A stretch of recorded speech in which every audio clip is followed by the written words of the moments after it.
Dans cette vidéo, nous allons terminer le test d'ajustement du Wiki 2 que nous avions commencé lors des deux vidéos précédentes.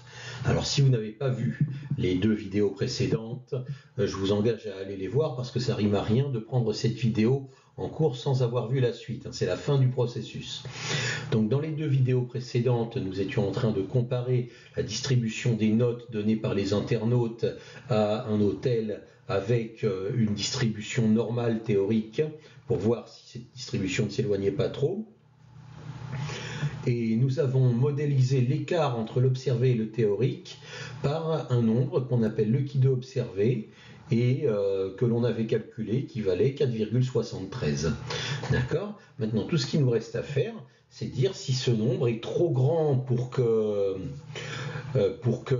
les effectifs observés soient considérés comme proches d'une loi normale. Dans ce cas-là, on dira « Ah non, 4,73 c'est trop grand, donc on est loin d'une loi normale et on va considérer que notre distribution ne suit pas cette loi normale, enfin cette loi normale-là, que j'ai rappelé en bas à droite ici, de paramètres 3,45 et 1,02.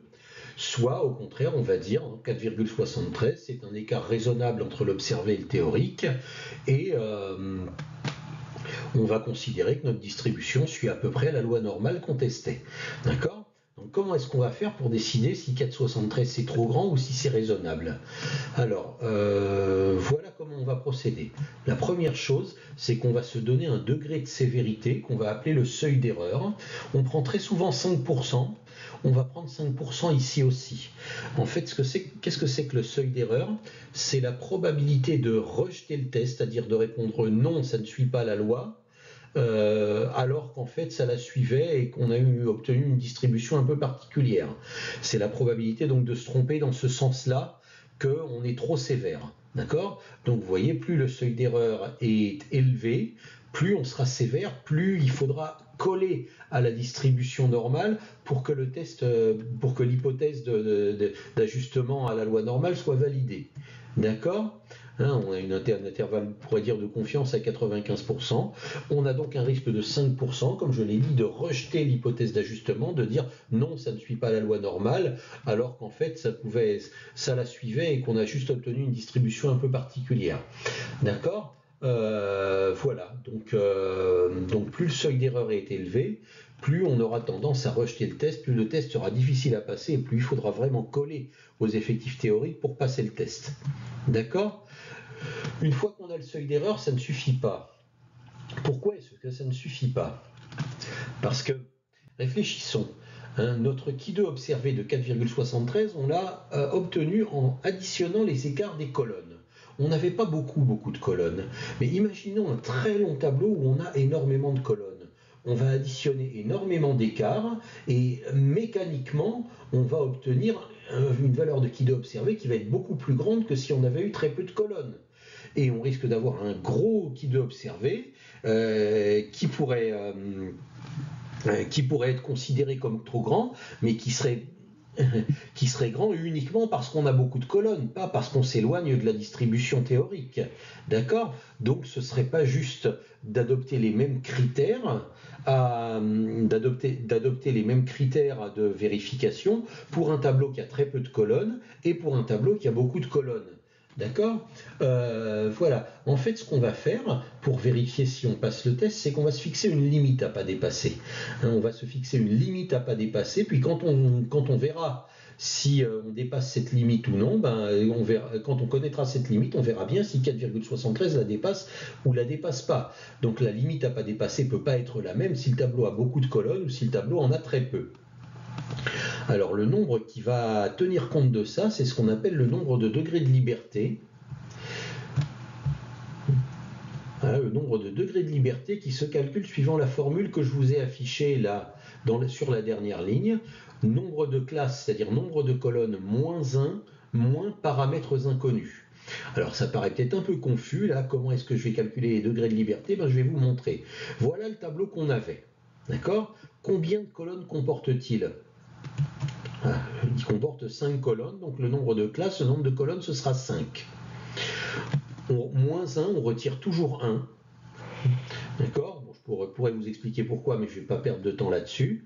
moins paramètres inconnus. Alors, qu'est-ce que c'est que les paramètres inconnus? Alors ça, c'est un peu subtil. Les paramètres inconnus, ce sont ceux-là. Ce sont les paramètres de la loi normale. S'ils sont inconnus. Alors, sont-ils inconnus ou pas? C'est-à-dire que là, on a deux paramètres de la loi normale. Donc, il va falloir faire moins 2 si ces deux paramètres sont inconnus. Et il ne faut pas faire moins 2, c'est-à-dire qu'il faut faire moins 0 si ces deux paramètres sont connus. Alors ça paraît un peu bizarre, là, on les connaît puisqu'on les a sous les yeux, 3,45 et 1,02. Non, comment est-ce qu'on décide si les paramètres sont connus ou s'ils sont inconnus? Je vais vous expliquer. Les paramètres sont connus si on les connaissait à l'avance avant de faire le test. C'est-à-dire que si on savait, indépendamment du tableau qu'on a obtenu, que l'espérance était celle-ci et que l'écart type était celui-ci. D'accord? Ça, c'est ce qu'on appelle des paramètres connus. Et dans ce cas-là, il ne faudra pas les retirer dans le calcul des degrés de liberté. Des paramètres sont inconnus si on ne les connaissait pas avant de commencer le test et qu'on les a calculés à partir du tableau. Si on les a calculés à partir du tableau que l'on avait. Est-ce que ces paramètres-là, peut-être que vous vous souvenez, ou peut-être que vous pourrez aller revoir la première vidéo du test d'ajustement du Ki2, est-ce que ces deux paramètres-là, 3,45 et 1,02, on les a calculés à partir de notre tableau des effectifs observés, ou est-ce qu'on les connaissait déjà à l'avance? On les a calculés à partir de notre tableau, ceux-là. Donc on a fait stat1 var à la calculatrice, je vous ai dit de le faire tout du moins, et on a obtenu ces valeurs-là à partir de nos effectifs observés. Donc ces paramètres-là, ils sont considérés comme inconnus. Si ça se trouve, si on ne prenait pas juste 500 internautes, si on prenait tous les internautes, on aurait une espérance, un écart type assez différent de ceux-là. D'accord ? Donc ceux-là sont considérés comme des paramètres inconnus. On pourrait considérer comme des paramètres connus.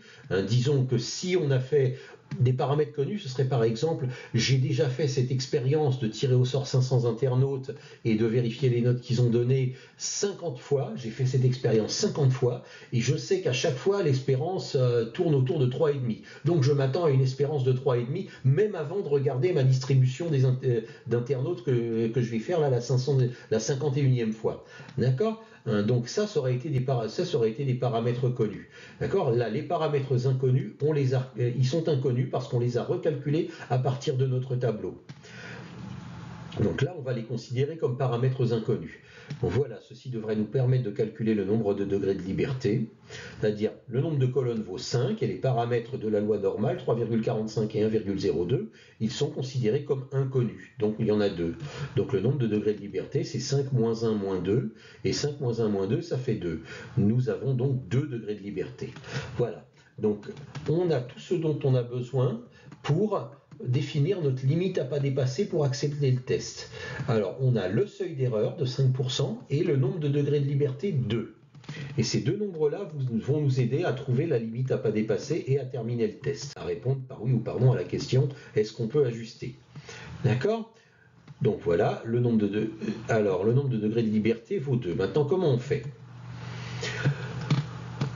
Notre limite à ne pas dépasser, on appelle ça le Ki2 théorique. Et le Ki2 théorique, on va le lire dans un grand tableau de nombres qui s'appelle une table du Ki2 qu'on trouve un petit peu partout sur Internet.